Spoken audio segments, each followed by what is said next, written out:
going to give it a few more seconds for people to join. Morning, morning, morning to everybody coming on board. A few more seconds. Can see the attendees going up and up and up. So let me just, for anybody joining, that's what we're doing at the moment. Allowing people to join. Awesome. Welcome, everyone. Welcome, welcome. I'm going to keep saying welcome for everybody who's joining gets a welcome.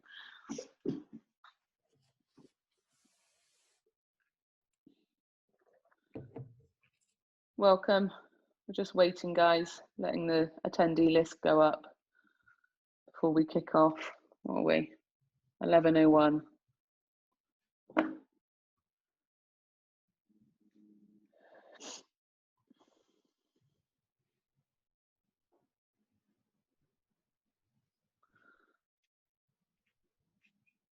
Welcome, welcome. Okay, I'm going to kick off for a few minutes in. Morning, everybody. I'm Lauren from Whitespace. This is a Whitespace webinar which has the guest of Tendai, Vicky. I will be handing over to Tendai in a second to talk you through the workshop that we're running today. The plan is that there is 3 polls that I will be running throughout the workshop, and you guys have the option to also ask questions via the Q&A box, which is to the bottom, I believe, of your screen, but if not, have a little scroll around and you should be able to see it. You can write the question, and towards the end, Tendai will pick those questions up and they'll be answered. Obviously, we might not be able to answer all of your questions, but there is the functionality, I believe, on this as well to upvote. So if a few of you think that there's a question that's come in that's really important, then please feel free to use the upvote option there. Okay, I'm going to hand over to Tendai. Thank you, Lauren, and thank you for having me. No it's problem. Pretty cool to be able to contribute to this wonderful workshop series of yours. And today I'll be talking about really how entrepreneurs can help their organizations reimagine the future. I'm associate partner at Strategizer, where we work with large companies and help them build their innovation practices. And this is a concept that I call pirates in the Navy, which is also the title of my latest book. But before I get into this pirate thing, I just would like to have a conversation with everybody on the call right now or sort of watching this broadcast. And I'd like to ask you a question. And the question is, who do you think has contributed the most impactful innovations to society so far? Is it entrepreneurs like Mark Zuckerberg and Elon Musk and those guys? Or is it entrepreneurs, individuals that are working inside large organizations? Lauren has just launched the poll, so please feel free to vote. Looking forward to see that. So just, pick one of those. Is it entrepreneurs? Is it entrepreneurs? Can you see votes coming in, Lauren? Yeah, I can see them coming in. Cool. I'm going to leave it up there for just a few more seconds, ending poll, Right, and I'll great. share the results. There you go. Here we go. So entrepreneurs win. 55% of people think that entrepreneurs have contributed the most impactful innovations to society. And this sort of result makes a lot of sense because entrepreneurs get a lot of press, they get promoted a lot, and we talk about their successes a lot. But actually, the answer to the question is that entrepreneurs actually have contributed the most impactful innovations to society. 70% of the most impactful innovations in society so far have been created by employees working inside large organizations. And this by PBS, the public broadcasting service in the US, and then was analyzed by Kai-Han Krippendorf for his new book, Driving Innovation from Within. And what PBS did was they wanted to find the top 30 innovations that have had the most impact on society over the last 30 years. And so they put out a call, and they were working in collaboration with Wharton Business School. And from about 1,200 entrants, they were able to then, together with their panel, bring them down to 30 of the most impactful innovations launched within the last 30 years. Examples of this include the internet, of course, email, mobile phones, fiber optics, PCs, right, laser surgery. And so they listed these top 30 innovations. You can find them online. You just Google top 30 innovations in the last 30 years, and you'll be able to see the list. And analysis of this by Kai-Han Krippendorf actually shows that over 70% of these were developed by entrepreneurs working inside large corporations. So actually, this myth we have about entrepreneurs creating the most impactful innovations is interesting and cool, but it's actually not really a reflection of the reality of exactly what happens outside in the world. So while we celebrate startup founders who have become rock stars, this can become a problem in the conversations we have about how innovation works. Because first of all, they don't make as big a contribution as we think. So that's the first problem. The second problem is that if we then celebrate them so much that we focus on the skills that they have, the things that we then decide to train entrepreneurs on are actually wrong. They don't work within large organizations. I mean, for sure, lean startup and design thinking have been great, right? They're really great processes, really great additions to the way that we create products within large organizations and also within startups. But beyond this sort of skill of creating new products, the entrepreneur needs more, right? And if we just focus on teaching entrepreneurs to act like entrepreneurs, because we celebrate entrepreneurs so much, we're actually disabling entrepreneurs and making them less effective within the organizations that they work. What the entrepreneur needs is the ability to navigate corporate politics. This is something that the entrepreneur needs to be really, really good at. They need to be able to build bridges between the innovations they're working on and the core business that is part of the organization that they are actually part of. And what the research is showing us and all the work that we're doing is that successful entrepreneurs are people who enjoy this process and view it as part of their job. They don't view it as a burden or, you know, a ball and chain stuck to their leg. They really view it as part of their job, as something they need to be good at, as something that they need to actually do well. They're able to build bridges, build relationships, build collaborations within their organizations in order for their innovations to become successful. So navigating these corporate obstacles is sort of 50% of the job, in addition to making sure that you're making stuff that people want, right? Which then brings me back to this pirates thing, right? So it was Steve Jobs who said, it's better to be a pirate than to join the Navy, right? And he sort of planted the pirate flag for the Macintosh team as motivation.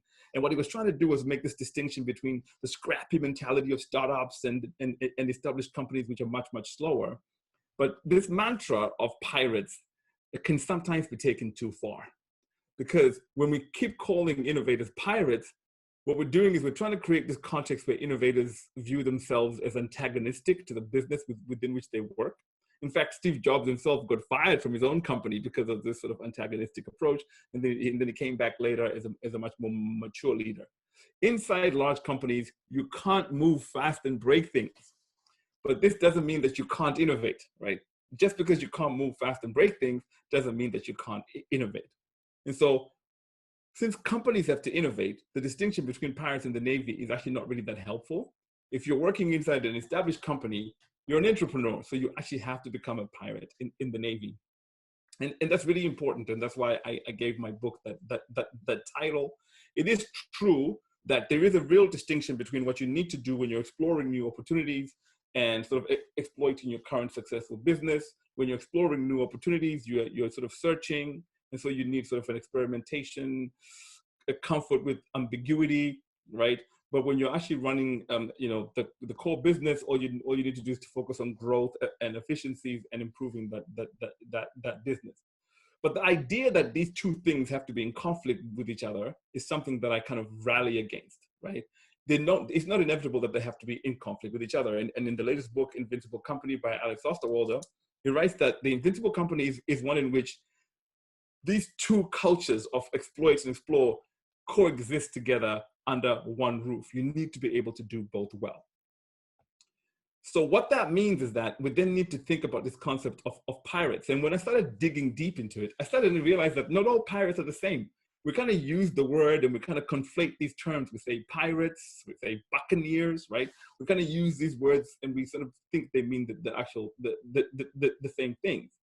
But it really, really matters. It really, really matters that we understand that there's a distinction between what we call pirates and what we call privateers, okay?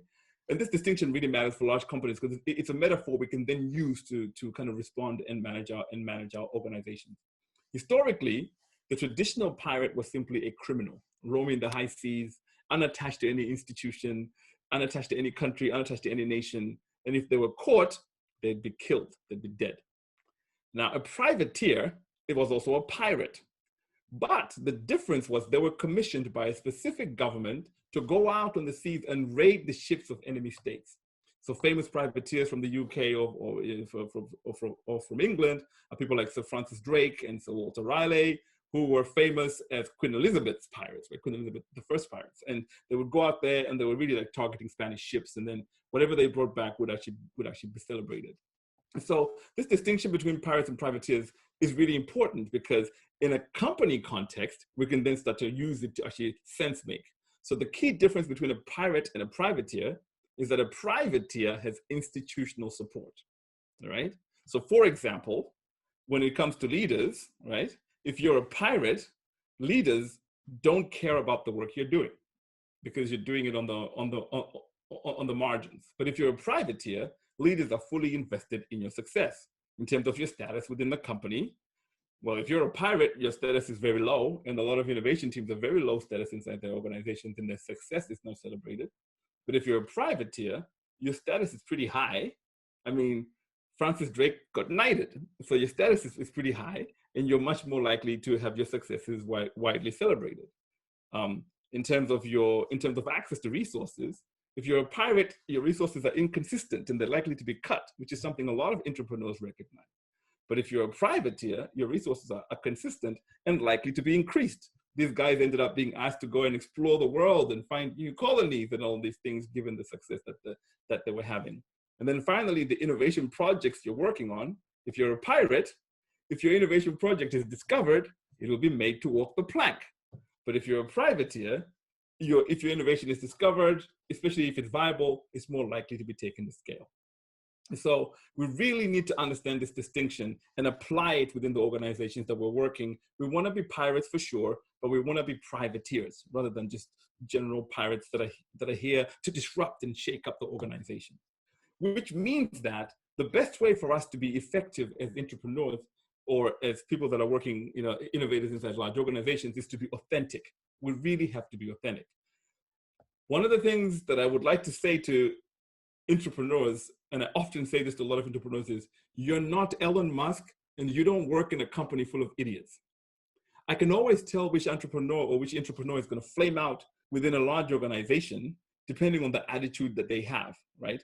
Entrepreneurs that carry themselves as Elon Musk and tell everyone that they're here to help the company survive disruption. This company is run by MBAs. MBAs don't know what they're doing. This sort of vain, brash attitude. These people are much more likely to fail. It's really hard to do innovation inside large companies that you don't want to be making enemies, right? Deliberately creating people that are rooting for you to fail when you don't actually need to do that. So the first thing we need to do is to be authentic and carry ourselves with a little bit of humility. The other level of being authentic that we need is to stop engaging in innovation theater. A lot of entrepreneurs end up caught up in this sort of theater of having design jams, idea competitions, hackathons, lab spaces with sticky notes, bean bags, foosball tables, and if you work in a large company with money, perhaps a chef who can make you kale smoothies. And all of these things are all pretty cool and they make a contribution to the entrepreneurial vibe. But what really matters is that we leverage all these things to create value for our organization. Because what we don't want is innovation to sort of be siloed and put in this one little place where it kind of lives and only survives as one-off projects. And so the question is then, what are the things that we need to put in place so innovation becomes a repeatable process? What are the things that we need to put in place so that as pirates, we can become privateers who get the commission from our leaders to do the work that we're supposed to actually be doing inside our organizations? And I'll quickly jump into that now. So the first thing you need if you're a privateer is leadership support. It's hard to build a repeatable innovation process if you don't have this. What you need is to work with your leaders to create a shared understanding that innovation is about making multiple small bets, that they themselves as leaders can't pick the winning idea on day one. They have to understand that innovation is an iterative process, right? And their job is to create the right context in which the best ideas can emerge, right? And so, creating this context so that the best ideas can really emerge and become successful. And so, what you need in that situation is leaders that give you clear strategic guidance, really great resource allocation, and are able to sort of manage this balance of between exploring and exploiting. And what you really need to do is to create, because we want to move beyond innovation theater. So what we want to do is we want to develop a framework that allows us to track the progress of the ideas we're working on. What stage are they in on their innovation journey? Are they in discovery, where they're working with customers to find out their needs? Are they in validation, where we're building up the business model and testing it? Or are we in acceleration, where we found something that works now, and now we're preparing it for scale? We need to build this framework, because what this framework does is it gives us a way for leaders to manage the work we do, which then gives us the legitimacy we need in order to be able to do the work we need, because then people can have meaningful conversations about the projects that we're working on. And this is similar to the work that a strategizer, we've been sort of collaborating with Bosch, who've used this process to manage their accelerator program using a venture capital approach, where they first invest in 200 teams, and then some of those teams fail, but some of those teams are able to move to validation with the 60 teams, and then acceleration, you get 15 teams. And so you can see that you're creating a context in which the best ideas emerge, rather than trying to pick the winning idea on day one yourselves. And the only way you can do this as well is to work with leaders to create a framework for what we call metered funding or incremental investing, which is this notion that as teams are working to reduce the risk in their ideas, leaders are able to make increasing bets. Because one of the conversations we have is, if we're saying we want leaders to allow us to fail, well, we have to be able to fail cheap. So when I was working at Pearson, we co-developed this process called the Lean Product Lifecycle, and we developed a shared agreement with leaders and the CFO that the investments were going to be incremental. So you can already see what we're doing. We're building institutional support. We're working with the finance department, the senior vice presidents of finance, and the chief financial officer, to come to this agreement that in the early stages we invest only 50,000, and then when ideas show more traction, they get 250,000, and then when they start getting ready to scale, that's when they can start to get the larger investments. And so when you're making small bets, right, leaders are able to make those decisions without feeling that they're under too much pressure if those ideas fail. So that's really, really important that we build this process within our system. The next piece that we need in order to be successful as entrepreneurs is a really great organizational design. We need to sort of work on the structure of our organizations. And what we're looking for when we're working on organizational design is to have legitimacy and power for innovation within our organizations. What you don't want is innovators who are at the bottom of the structure, always fighting for the right to survive, right? What you really want is a great organizational design that brings innovators up. While I was working with TD Ameritrade, when we were helping them, their strategizer, to sort of build their innovation process, I was having a conversation with one of the innovation leaders there who had set up an innovation lab. And he told me a really interesting story where he said, when we first set up our lab, we used to call ourselves the home for homeless ideas. So an idea that nobody wanted in the company, you come to our lab and we can help you with that idea. So you already see the pirate thing happening there. But then he said to me, after a while, we learned that if an idea is homeless when it comes to our lab, it will be homeless when it leaves. And so that's why it's really important for entrepreneurs to build a bridge to the core business. We need legitimacy and power. We need a bridge to the core, and we need to make sure that we're aligning in terms of rewards and incentives. So now I'd like to ask you another question. And this was a poll that I also put up on Twitter and LinkedIn. I want you to think about the innovation teams within your company in terms of their legitimacy and power, and really think about how easy it would be for leaders to disband those teams. Would it be as hard as trying to get rid of a key function like finance? Would it be almost as hard, almost a key function? Would it be as easy as getting rid of external consultants? Or would it be like, external consultants? So just let us know how easy it would be. Just vote on the poll that Lauren has just launched. How easy would it be for leaders to disband the innovation teams within your organization? Are the votes coming in? Cool. There we go. So yeah, similar results, right? So almost external consultants. And there's 0 voting for key functions. So you can see that innovation within large companies doesn't have the level of legitimacy that it should actually have. And these are the same findings that I found when I ran the poll myself, because I put one on LinkedIn and I put one on Twitter. And again, almost external consultants was the one that was voted for the most. And then key function with 19%, almost a key function, was another a sort of 18%, and then external consultants was 25%. And you can see that these sort of bottom ones together constitute 63% of the vote. So you can see that we're still sort of working on the margins. We're kind of pirates. We're not yet privateers. And we really want to build institutional support for the ideas that we're actually working on. And so what you really want to do is to build a bridge to the core. There's no innovation team that succeeds on their own. It takes a village to make an innovation successful. And so that's why we have to align with the key functions within our organization. Now, one of the things that Steve Blank says is that startups can do anything and companies can only do what is legal, right? And so as privateers, we cannot hurt our company's brand by doing things that are illegal. So one of the constraints that entrepreneurs have is they have to collaborate with legal and compliance within their organization. You can't hide away from them. You have to work with them, okay? And so there's a really great example of how to do this with Bayer, one of the companies we work for. We work on with their program there called the Catalyst Fund at Strategizer. And they just put out a message on LinkedIn describing what they did. And what they did was they thought, okay, listen, in the innovation teams that are working in our fund, they're always bumping up against legal requirements. Why don't we bring legal into the fund and co-create legal and data privacy rules, right? A framework for how innovation teams can work within the constraints of the legal and compliance boundaries within our organization. So they worked with their legal and data privacy colleagues. They created a platform called #WeSolve, right? And by doing this, they were able to actually create a process, an incremental process that removed legal barriers for innovation teams and create an understanding with legal that we run experiments, then we test, then we iterate, and then we launch. And so when we're testing and iterating, what are the constraints within which we can work?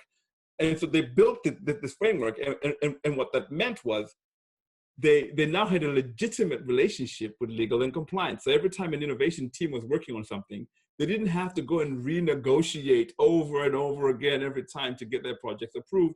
They knew the process of how to do it, and within those constraints, teams can then become creative in terms of how they run their experiments. And so that really matters, and that's something that we really need to work on if we're going to try and build legitimacy. And there's various parts of the organization that we can work with in that way: legal, compliance, HR, finance, brand.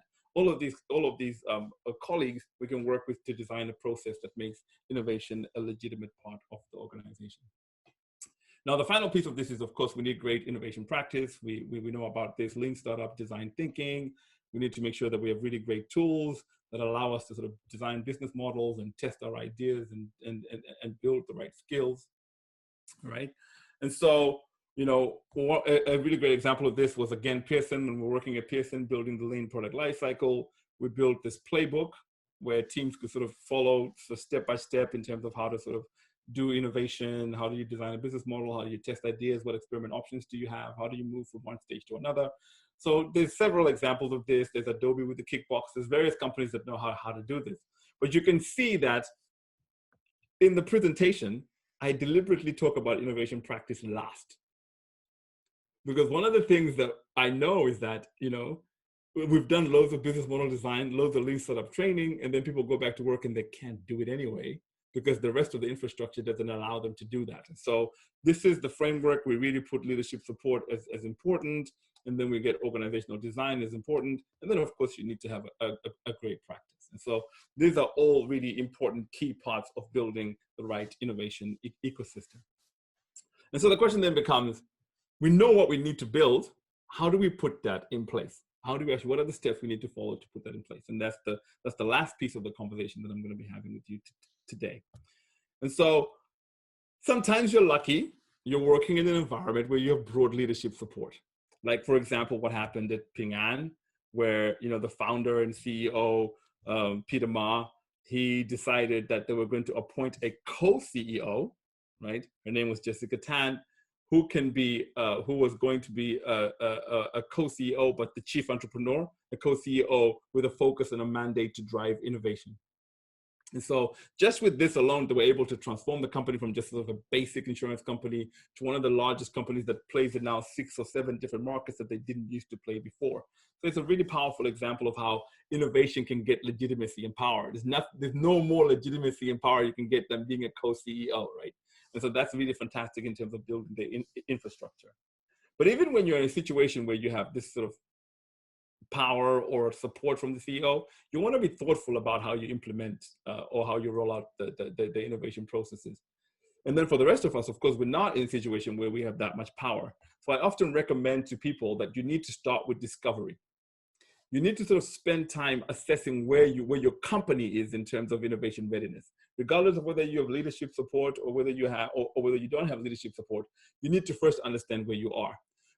The thing that I find challenging is loads of innovation teams and entrepreneurs, they just start doing stuff. They just pick whatever cool vogue thing is happening and they go, we're going to do that. We're going to open an innovation lab. We're going to do a hackathon. We're going to do an idea jam. We're going to have an idea competition. But how do you know that that's the appropriate program to launch for your company? Unless you start with discovery and really understand the challenges that your organization is facing. And so in that context, I strategize that we've developed this tool. It's called the Innovation Readiness Assessment. You can download it online for free. You can use it to assess the readiness of your company to support innovation in terms of leadership support, organizational design, and innovation practice, like I was saying before. And so you can really score your organization. But beyond just the scoring, you also want to get qualitative data. You want to talk to people who've tried and failed. You want to talk to entrepreneurs who face challenges, people who, if you can find people who've left the company because they're frustrated, even those people will help you really understand all the obstacles that are within your organization that you have to deal with. And then you can start to make informed choices about what to do next. But one thing that discovery also helps you do is to identify within your organization early adopters.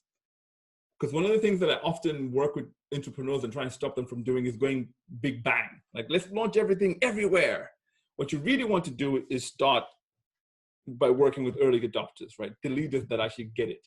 You don't want to work with everybody right at the beginning. In a really great article in Harvard Business Review, Ren McCarthy from Samsung talks about how innovators should not push too hard right at the beginning. What you're trying to do when you're an entrepreneur or a privateer is to build legitimacy for yourself. And the best way to build legitimacy for yourself is to start early by getting early wins. So get a low risk project from somebody, support that project, bring it to success, right? And then that allows you to sort of start building legitimacy for yourself. So who are these early adopters within your organization? Well, this is a framework I just adapted from Steve Blank, right? An early adopter is a leader who understands that the world is changing. They're aware that there's an innovation deficit in the company. They've been actively looking for solutions, maybe even sponsored some activities like, a hackathon or an idea jam. And they've got resources and time to invest in innovation. I've never worked in an organization that didn't have early adopters. Every organization has early adopter leaders somewhere.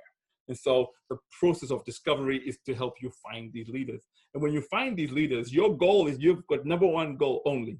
Your goal is to get an early win. Really important, because once you get an early win, you can then start to influence the organization. You see, a lot of innovators walk around with PowerPoint presentations, almost like a political campaign, and they're talking to leaders about how Facebook and Amazon and Twitter are disrupting stuff. But actually that PowerPoint presentation is really, it's a hard way to influence leaders, right? Because they'll just come up with answers that kind of detract from the message that you're trying to actually show them. But if you can show them that you've heard early successes within their own organization, then that becomes a much more powerful message. And in a great book called Scaling Excellence by Robert Sutton and Hagi Rao, they give this example of P&G, where a lady there called Claudia Kochka was trying to sort of spread innovation practices. And so what she did was, she focused her energy on getting early wins by working with the Mr. Clean brand, which was an old brand, kind of stale. And she helped use design thinking and lean startup to revive that brand. And once she was successful in doing that, she was then able to leverage that support to then build a repeatable process within the organization. So that's what we want, legitimacy to be able to actually influence leaders to do that. So you can get the early win. And that's really important, to get the early win. But remember to not get complacent. And this is really important, because when you get your early win, what happens is you become famous. You're like, oh, look at that. That's Claudia. She's the one that saved the Mr. Clean brand. Hey, Claudia, do you want to come judge our hackathon? Do you want to come hang out with us here? Do you want to come do this? So the early win can get you notoriety that can make you declare victory too early. right? So you don't want to do that. You want to make sure that you leverage the early win to build a repeatable process. So you want to be able to actually scale the movement that you're kind of running. And so how do you scale the movement that you're running within your organization? Well, there's two jobs for entrepreneurs, two jobs. And please don't ever forget these two jobs. These are two jobs for any transformation project, any change project, but in particular for entrepreneurs, you have two jobs. One is to create new growth for your organization, to work on projects that create net new revenue, net new profit, or some sort of improvement that makes the company better, okay, from a financial perspective. That's really important. Then the next thing you need to do is you need to work on transforming the company so that it becomes a repeatable innovation engine. If you think about these two dimensions, you can really think about how you can scale innovation within your organization across these two dimensions. Because what I notice when I go out into the world is a phenomenon I call little fires everywhere. There's an innovation lab there. Somebody else has started a skills and learning program there. Somebody else is opening a corporate venture capital there. Somebody else is opening an innovation outpost there. And before you know it, within your organization, you've got little fires everywhere. R&D lab, entrepreneur program, center of excellence, partnership program, all of these innovation programs that everyone is doing, but nobody has really thought about how any of these things either create new growth or actually are able to build a sustainable transformation. But if you really think about it, you could analyze all the programs you're having and create an analytical map to see what is the impact that this stuff we're doing, what is the impact it's having on our company? Are we using this to build something that's scalable and repeatable? Which takes us to the final survey of the keynote today. I want you to think about the programs that are currently running within your company, the innovation programs, and think about what impact they're having, right? Are they creating new growth? Or are they transforming the organization so that it becomes able to innovate repeatedly? Are they doing both, or are they doing neither? And Lawrence launched the poll there, so it'll be interesting to see what folks are working on. I'll leave it a few more seconds. Cool. We'll hit the 30 seconds and I'll end it. Awesome.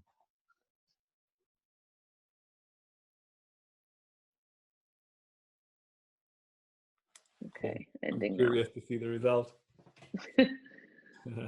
Sharing results.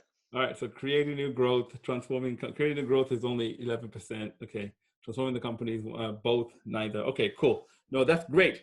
The only thing, I have no comment on the results itself, although I'm a little concerned that creating new growth is only like 4 people, because again, we need to work on things that have impact, but I have no real comment on this, on this result itself. What I really care about is that you're just deliberate in your choices. When you're trying to scale the movement, you're deliberate in your choices. You're making the kind of choices that allow you to build a coalition of support within your organization, leaders everywhere, right? The goal, the destination, is to move from being almost external consultants to being the way things are done around here. When people just say, oh, that's the way we do things around here. You know, we consistently search for new opportunities while we're running our core business. We've built the infrastructure to be able to do that. And that's what we do around here. And that's really the goal that we're aiming for. I truly believe in the role of entrepreneurs and in transforming society and transforming the organizations that they work on. But we really have to be authentic about how we kind of take the approach. We really need to be thinking about becoming privateers rather than just pirates. And so I'm going to end my talk there. I believe that entrepreneurs can really help build more resilient companies, invincible companies. We just have to be really intentional about how we build those processes inside our organization. And if we do that really well, we'll have proven Steve Jobs wrong, right? It won't be better to be a pirate than to join the Navy. It'll actually be much better to be a pirate in the Navy. So thank you. And we'll open to questions now. So let's see. Thank you, Tendai. Yeah. That was brilliant. Thank you. It's very informative. There are some open questions which you should be able to see on the Q&A screen that you have there. Sharing my slides. So just to answer the question that I got asked at the start, which was around how we're going to share this. This is being recorded, so it will be on the Whitespace YouTube account. We've got a copywriter online who'll be writing up a brief overview of this workshop, and I'm sure that Tendai has got documents and slides that he would like to share as well. So that will be emailed out to everybody who's on this call over the next week. So that there will be a follow-up package there. But yeah, go ahead and answer the questions if you feel that you have them in front of you. Right. So the first question that is there is, beyond incremental funding, Have you explored incremental resource commitments, e.g. IT?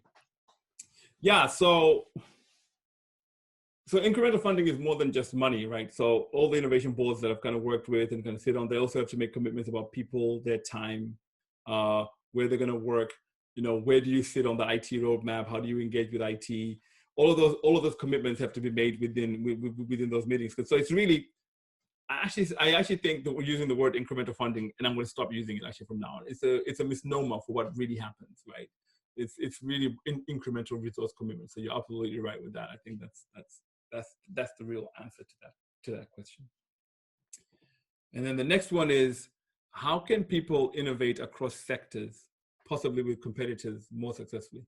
So there's a business concept that I kind of hear about a lot called co-opetition, which is working with external companies that you could potentially compete with to create innovations. That requires, of course, companies to build an open innovation kind of practice within their organizations.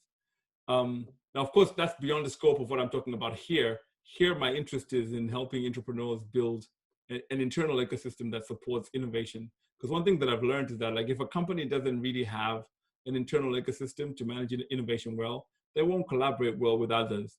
They become a place where startups go to die, basically. Because you bring a startup in, and then you work with them, and then you put them in your execution structure, and then things become really, really, really, really difficult there. Okay, so here's one that's been upvoted. Does the current global crisis and its impact on companies create a stronger position for internal innovation, or does it create greater challenges? So this one is interesting, actually. This is something that I spoke about somewhere else, and I gave the example of the Great Fire of London, and how in the Great Fire of London, everything burnt down, and people were like, yes, now it's a chance to build a new city. And then they came up with all these designs, and then none of them were used to rebuild the city. The only thing they got from there was a bigger road, one bigger road, right? And so it is possible that in innovation, because leaders have seen disruption, it's possible that innovation can become important. It's also possible that leaders will say, oh, that was fun, working from home, virtual, but now we've got a crisis to kind of solve. Can you please go back to work? None of this innovation stuff. And so it just depends in the context we are and the conversations we're having. It's not inevitable at all that after this current crisis, companies are going to become more innovative. Are there any red flags that you feel indicate that an initiative is likely to fail? And that's from Tim. It all depends on what you mean initiative. So is it a project? Is it a program? Yeah, so that's kind of hard. If it's a project, you can tell that it's an innovation project is more likely to fail because all the evidence is pointing to the fact that, right, project, okay, cool. So if it's a project, you can tell that it's likely to fail because all the evidence is pointing towards lack of success. So the first thing that you notice is that this team is working on something that doesn't solve a real need for customers. And then that's already like a red flag. Or they're working on something that solves the need for customers, but the need is not strong enough. And then, or they're working on something really strong, but the business model and value proposition they've created doesn't resonate. Like, these are all like signals towards the path, right? And so what we want as companies is to invest in signals, to invest in searching rather than invest in executing. Here's the difference, actually. Here's another way to think about it. It's almost like as if when teams are working on innovation, it's like leaders have said to someone, can you go over there and find out what's there? And then come back and tell us what's there, and then we'll see if we want to invest further. And what we'll do is we'll invest in you going there to find out what's there and coming back to tell us, right? Which is the difference between, we already know what's there, let's just execute. And so it's really important that we make this distinction within our organizations when we're making investment decisions. How does the current focus on cash conservation impact privateers, and how can they respond? Okay, cool. So again, the current focus on conserving cash might mean that companies are not willing to invest in innovation projects. And when you're working in a context where companies are not willing to invest in innovation project, one way to do it is to just build legitimacy. Remember that the conversation we're having here is not for companies to spend all their cash, right? We're having the conversation to have companies invest or make small bets, and then only double down on those things that show that they might actually increase that cash, right?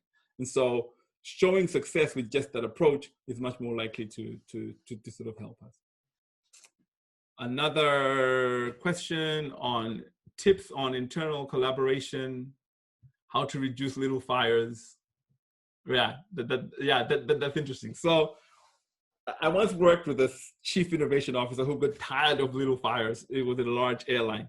And they're just like, that's it. I'm bringing everyone who's running these little fires into one room and we're going to spend a week together. Right? So she brought everyone together and everyone's fire was put on the wall and everything was reviewed around, does it create growth and does it create transformation? And I facilitated that conversation. And it was a really difficult conversation to have. But sometimes if you're like, if you're a leader, sometimes it's better to bring everyone together and then really define what everyone's role is and how they're making a contribution, and then how they can contribute.